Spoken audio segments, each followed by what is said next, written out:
Boa tarde, meus irmãos, minhas irmãs, muita paz a todos. Hoje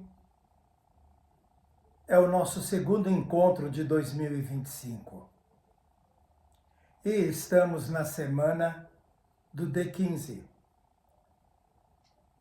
ou seja, de uma forma mais carinhosa, mais aconchegante,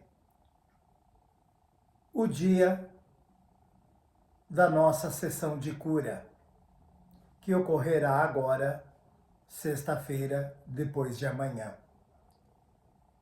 Então, resolvemos falar um pouquinho dos casos que atendemos. É lógico que quando falamos de proporcionar a alguém a oportunidade de passar pela sessão de cura, a pessoa se enche de esperança. Ela imagina que os seus males desaparecerão, as suas dores físicas cessarão. E não é bem assim que acontece. Mas para entendermos isto, vamos falar um pouquinho da assistência espiritual praticada no dia a dia. Então, acontece da seguinte maneira. A pessoa comparece à casa espírita, é acolhida carinhosamente, num sorriso fraterno, numa doação de emanações de sentimentos cristãos que favorece a quem nos procura a oportunidade do refazimento dos seus próprios valores vibratórios. Ela passa pela entrevista, ela passa pelo tratamento de passes e palestras, pelo tempo que for necessário. Se a doença está estabelecida fisicamente, ela é encaminhada para a cura.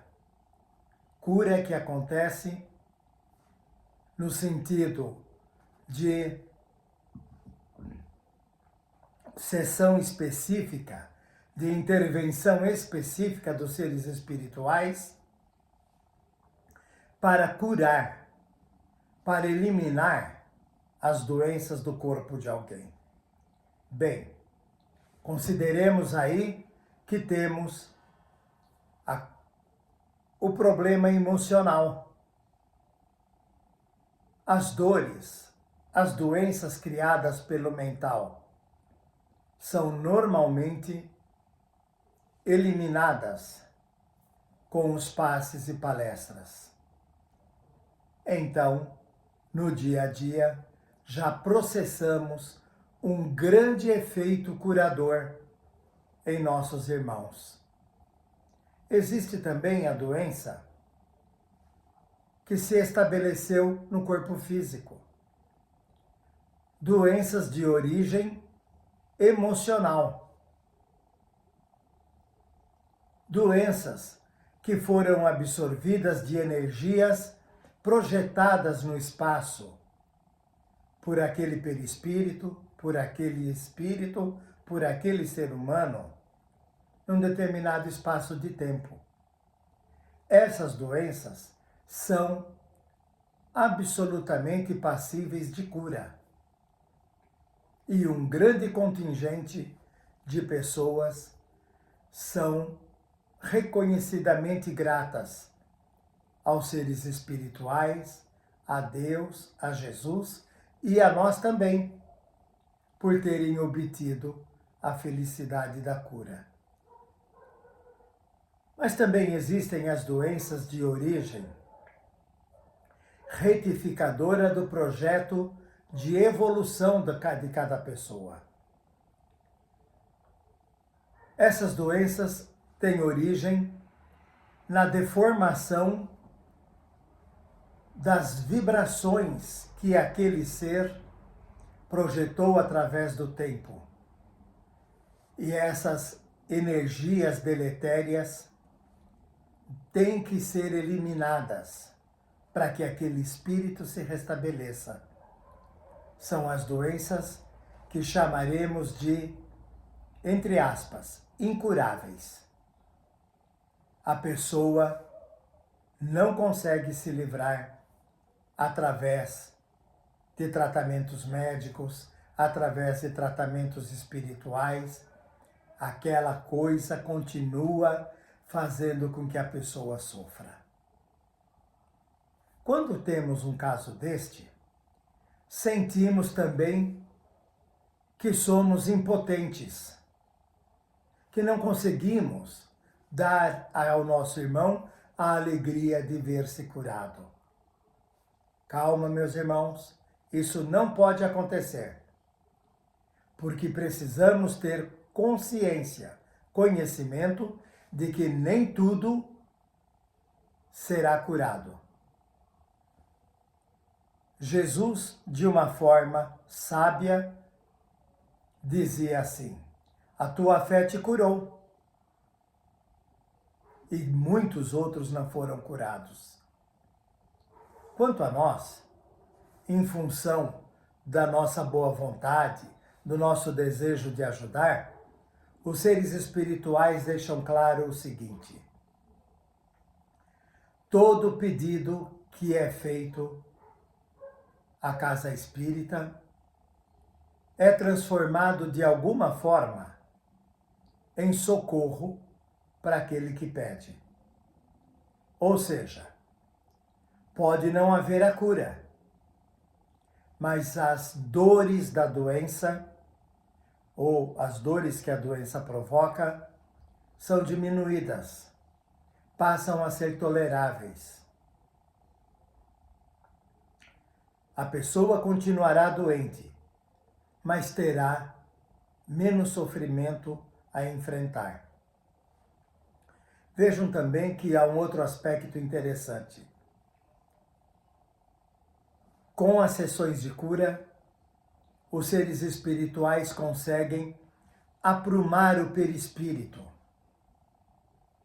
ou seja, colocar o perispírito num eixo que proporciona tranquilidade e condições de enfrentar a doença sem revoltas, sem achar que é esquecido por Deus, sem achar que os espíritos, que os anjos, os santos, não têm por ele afeição. Pelo contrário, é um outro tipo de ajuda. Então, podemos afirmar o seguinte: sempre há o socorro da cura para aquele que procura, para aquele que é firme e tem o desejo de se curar. Ele perceberá que foi curado completamente, ou então que a doença permanece no corpo, mas ele se sente com uma disposição de alma tão pujante, tão intensa, que aquilo já não é mais o martírio da sua vida. Vejam que coisa bonita. Então, como dizia o nosso amado instrutor espiritual, o Pai Henrique, dizia assim: nunca neguem o socorro. Sempre estendam as mãos, porque assim fazendo, nós, espíritos, teremos condições de agir para amenizar os problemas dos nossos semelhantes. Então, meus irmãos, dizemos sempre nas sessões de cura que somos aquele que em algum momento da existência estendeu as mãos para implorar e em outros muitos momentos estende as mãos para abençoar. Isto é um acordo entre o espírito encarnado e o espírito desencarnado, formando uma egrégora de intenções, de valores que transformam o entendimento, o sentimento, a vitalidade humana, espiritual e perispiritual. Então, a cura sempre promove bênçãos, ainda que não seja a eliminação completa da doença. Nós temos tantos casos de irmãos que dizem: eu não sinto mais as dores que sentia, mas a doença ainda está no corpo. Tudo isso dito, desejamos que nos sirva de bastante reflexão para mais e melhor nos entregarmos, para darmos mais afinco ao nosso propósito de socorrermos os nossos irmãos. Era isso, meus irmãos. Paz a todos, até uma próxima vez.